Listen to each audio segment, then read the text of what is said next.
पिता और बेटी का 25वां जन्मदिन आने वाला था।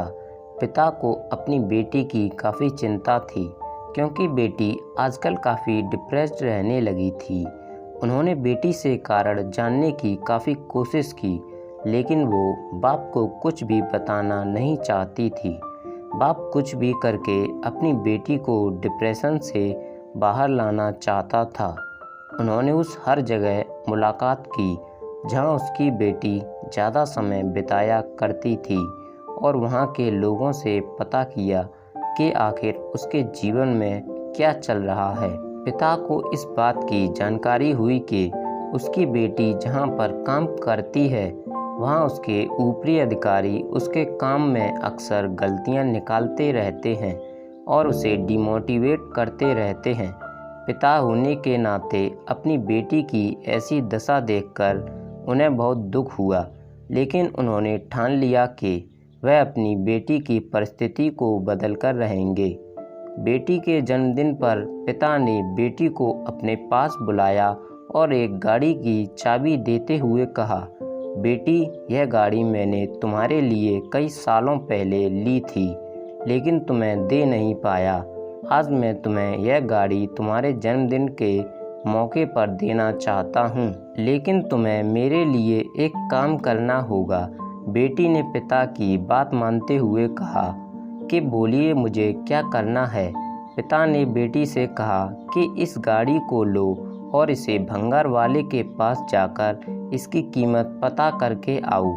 पिता के कहे अनुसार बेटी भंगार वाले के पास गई और उसने गाड़ी की कीमत पूछी और अपने पिता के पास वापस आ गई।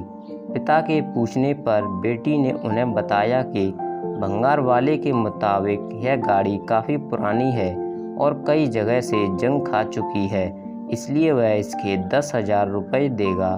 फिर पिता ने बेटी से कहा, अब तुम इस गाड़ी को सेकंड हैंड गाड़ी की दुकान पर लेकर जाओ और इसकी कीमत पता करके आओ।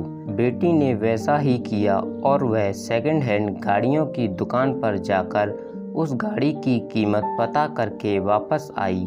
बेटी ने खुश होकर पिता से कहा, दुकान के मालिक ने इस गाड़ी के बदले 1 लाख रुपए ऑफ़र किए।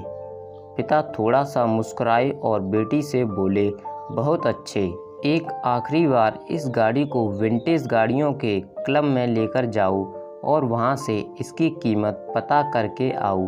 बेटी भी अब उत्साहित थी यह जानने के लिए कि इस गाड़ी की कीमत वहां पर कितनी आंकी जाएगी। कार क्लब से वापस लौटी बेटी आश्चर्यचकित थी। वह आते ही अपने पिता से बोली, पिताजी, यह कितनी अचरज की बात है कि जिस गाड़ी को भंगार वाला 10,000 बोल रहा था, उसी गाड़ी को खरीदने के लिए कार क्लब में लोग बोलियां लगाने के लिए तैयार थे।